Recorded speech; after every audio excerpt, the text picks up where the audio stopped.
Well, the statistics are alarming. Last year, 20,000 people in Connecticut experienced homelessness. But there is hope. The Columbus House Homeless for the Holidays Drive has literally helped thousands of clients since its beginning. Allison Cunningham, the executive director of Columbus House, and Jeff Klaus, the regional president from Webster Bank, are here to tell us how we can all pitch in together to help our neighbors in need. Welcome to the both of you. Great to have you here. Thank you. It's good to be here. Let's talk first about, Allison, if we can, what are some of the leading causes to homelessness? What are we kind of seeing? The primary problem that we see is poverty, of course. People who are unemployed, who have recently become unemployed, are in big trouble these days, and I think we've seen those reports in the news enough to know what that's about. So we see people in poverty. We see a lot of veterans coming to us for services. Probably 10% of our clients now are vets. Of course, contributing factors could be substance abuse and mental illness. We do see people coming back to the city who've been incarcerated.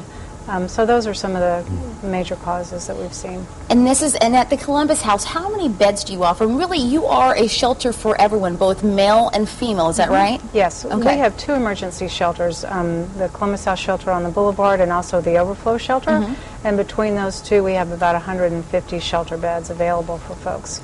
And we are full every night, full and beyond. Wow. You were talking earlier about, you said as in 2009, you launched the overflow shelter, and right now they're already at capacity. Is that correct? Yes, we opened that shelter, and this is our 15th or so year of having the overflow shelter open. We opened on November the 9th with a capacity of 75 beds. Night before last, we had 96 people in the shelter.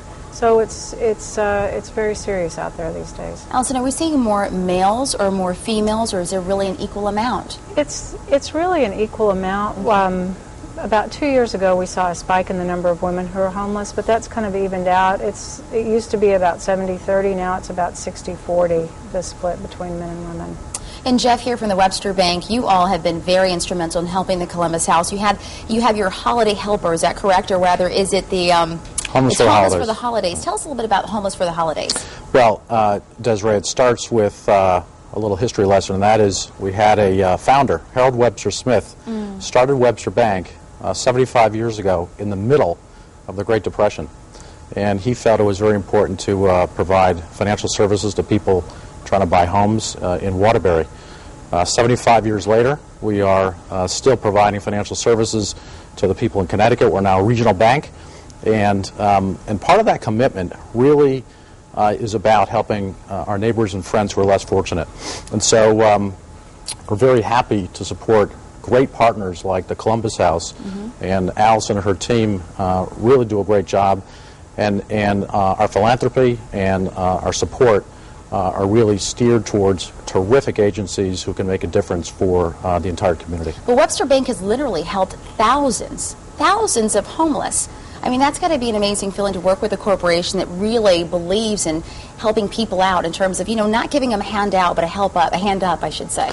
We, today, the Harold Webster Smith's son, Jim Smith, is our CEO and president, and that spirit of giving is still very much part of our Webster culture.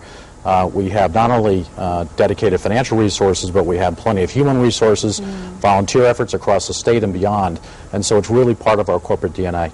On the website, on your website, I should say, Allison, it says that over 100,000 meals were served to over 4,000 people. That's a lot of meals to serve. That is a lot. And what's so great about that, Desiree, is that most of those meals have been prepared and served by volunteers who come to our shelters every single day to do that for us. So it's a tremendous testament to this community and the spirit of giving that people have all year round. What can our viewers do to help out this holiday season? How can we help you? What would be most helpful today? And don't be shy, Allison. I'm not. I'm never shy about asking for Columbus House. And one of the most important things that people could do right now is help us raise money.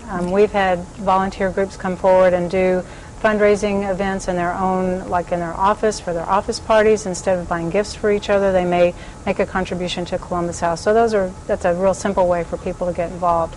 That's tremendously helpful to us right now. Okay, and Jeff, for folks at home that are part of corporations or in a business, what can they do? I mean, what's your advice to some of the business folks at home watching? Well, I think there are, first of all, we live in a very caring community. Greater New Haven, and really across the entire state, I think businesses and their employees really step up.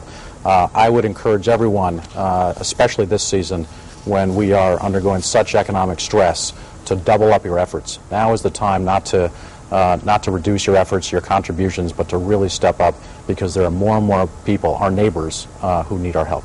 I think it's well put. We certainly appreciate you both being here. Let's put the information on the screen. If you'd like more information on the Columbus House and the homeless for the holidays, the information is right there on our screen. Go to WTNH.com, click on Connecticut Style if you need that information. We'll be happy to get you there.